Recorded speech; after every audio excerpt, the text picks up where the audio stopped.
You're spending a lot of time trying to get back with your ex, a lot of energy trying to get back with your ex, but maybe you shouldn't get back with your ex. This is what I'm going to cover in this video. There are 9 signs that you shouldn't get back with them, and I'm pretty sure, I can bet you don't know the last 2, so I kept them at the end. Before I move on, just to remind you, there's a quiz to know if you have any chance to get back with your ex. It takes 2 minutes. I left the link in the first comment of the video. So the first one, they have an addiction. They have an addiction, alcohol addiction, drug addiction. This is not good for you. This is not good for them. Because the thing is, often, especially with alcohol, they tend to minimize. Like they would say, everybody drinks, so I drink, it's fine, you know, who cares? But the impact of addiction in a couple is that they won't have that emotional space, because they will have, in terms of their priority, they will have alcohol in couple with alcohol, and then with you, if I take alcohol, but it could be any drugs. So on this one, really be mindful and trust your instinct. And if they're not willing to get some help, that might not be the right person for you right now. Understand if their addiction has more space than yourself in that relationship. The second one is legal request. It's a bit obvious, whether they block you, they have a restraining order. Sometimes we tend to over dramatize things, like we text our ex and they, 10 times, and they say like, yeah, don't talk to me anymore, or I call the police. In that case, of course, they overdo it, but you have to understand to stop for a moment and accept that maybe you're trying too much, you're spamming your ex, because first, it's going to damage any chance you have to get back with them. And second, it's going to damage all the chance you get to get back with your ex. However, if you feel that your ex doesn't know how to set limits, maybe she's or he's not the right person for you. Inability to commit. So maybe they lie, maybe it's all about deception. You can see that in your relationship, there's no evolution. They are still the same, they don't want to commit. Think, reflect, what is your goal? Do you want to have a relationship with someone who's committed, a relationship with someone who wants to raise a family or grow old together, or just dating around and not having any commitment, for example, not living together, or not having projects together? Really, really ask yourself that question, because sometimes I've seen so many people trying to get back with the ex, but their visions were so different. On one hand, the person was just looking for casual dating, and the other hand, the other one wanted a full committed relationship. And so sometimes if we analyze the ex, it's all about, there's something in their childhood, maybe a trauma, maybe their parent got divorced, or maybe their mom raised them alone, and they have that fear of commitment. Maybe there's something that triggered that fear of commitment.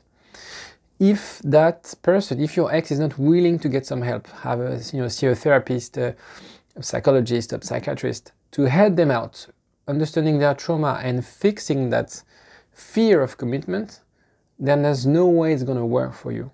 So again, try to see if they can seek for help.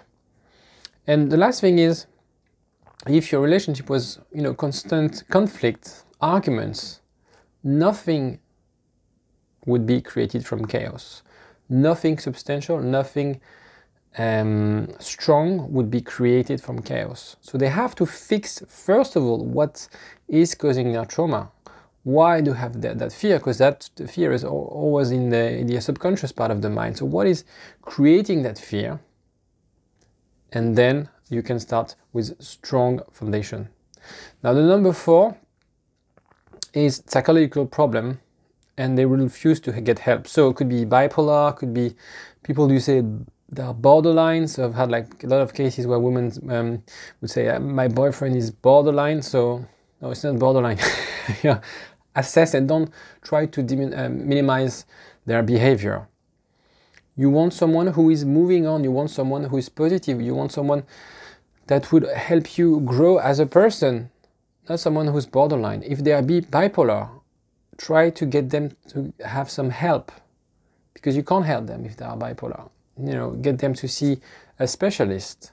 if they have psychosis or things like that, help them. If they are depressed, they're through depression, of course you can support them, but you're not a psychiatrist or you're not a psychologist, so get help for them, because it's the only way you can be back together and have a strong relationship, is that you're both ready, your mind is ready to be in a couple. If they have, very strong psychological problem, there's no way you can get back together. You shouldn't get back with someone who's not ready to get treatment for that, because you have to deal with it. If they don't deal with it, there's no point getting back with them. 5, your ex doesn't act like an adult. Very common amongst boys. It's probably the most important, yeah. So, what are they doing in life? Do they only make childish decisions or wise decisions?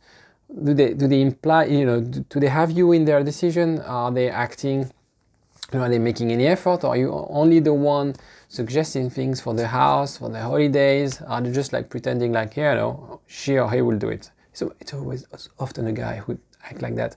So they would always say like, she would take care of the house, she would take care of the kids, she would take care of holidays. That's her thing, because my mom was like that. So so lack of autonomy.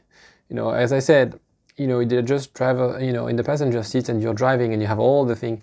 So do you want to really have a relationship with a person like that? You feel that you're talking at the same level, that you're acting at the same level. Maybe you're the adult and they're the child. So are you ready for that relationship? Do you really want to get back with someone like that? Ask yourself that question. So yeah, if you feel that they're, very much the child and you're the adult in the relationship, and you feel that you have to be the parents in the house, ask yourself the question whether you should or should not get back with them.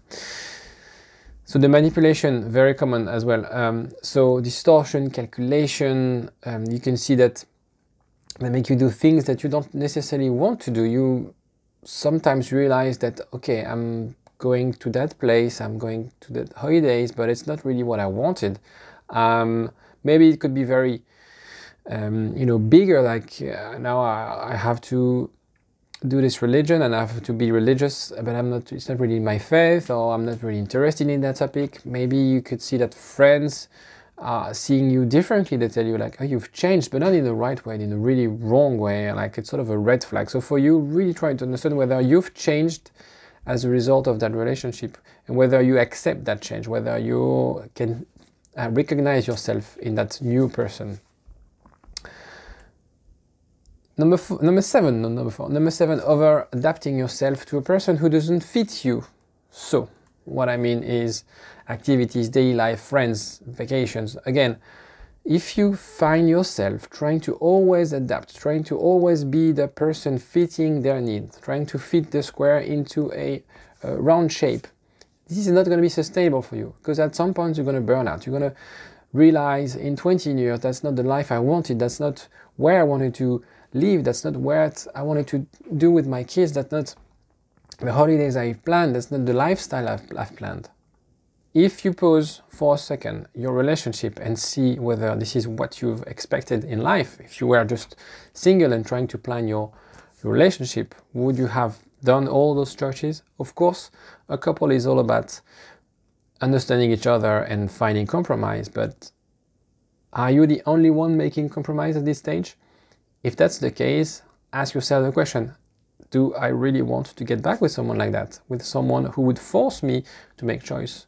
Sometimes it could be yourself trying to be a yes person, which is very good in some kind of occasion, but as I mentioned in one of my videos, the strongest word in a relationship is no, because no really helps you to show where you stand for, to show what you value, to show what matters to you. Okay, so if you're not able to say no in your relationship, there's no point you should get back with that person, because it's not healthy, it's toxic. The number 8, your ex is hostile, and it's according to your friends. So again, we try to have a very subjective, not a subjective, an objective view on the matter. So if your friends see that your ex is hostile, then that's a sign that you shouldn't be together. So You always have the dirty role. I say, like, you're the one like yelling, you're the one complaining, you're the one preventing him from doing things or preventing her from doing things. You can see that you've lost friends as a result of that relationship. You can feel that they have the power. They have the power to decide what to do. Those friends you see, you know, as I mentioned, there's no desires to meet others. So you sort of isolate from the others. Hence that hostility between you and them. Do you really want to be with a person that would cut you from your friends? That will sort of get into fights constantly and that would feel and need that power in that relationship? Ask yourself that question. And the last one, no, before I move on, sorry, yeah, because a relationship is 50-50. A lot of people would say, they would put the blame on you. And they say, yeah, you've done so many bad things. It's not going to work because of you. A relationship is 50-50. Of course, you might have done bad things, but the relationship, the way it works and how a relationship would work is both will make an effort.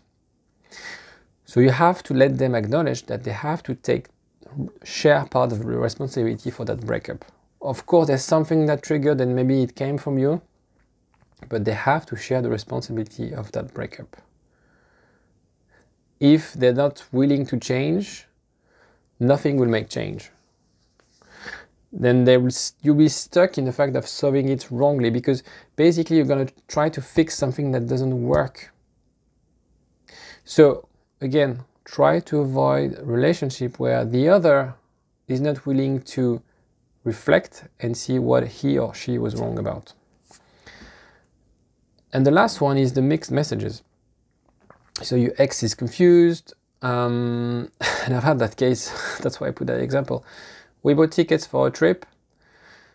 We don't want to lose the tickets, so we're going on holidays together. So we're not together, but we're going on holidays together. Or cases where you say, I love you more, oh no, I hate you, I love you. So sort of lots of mixed messages where you can feel that your ex doesn't really know where to stand. This is really, really, really toxic if it lasts over a long period of time.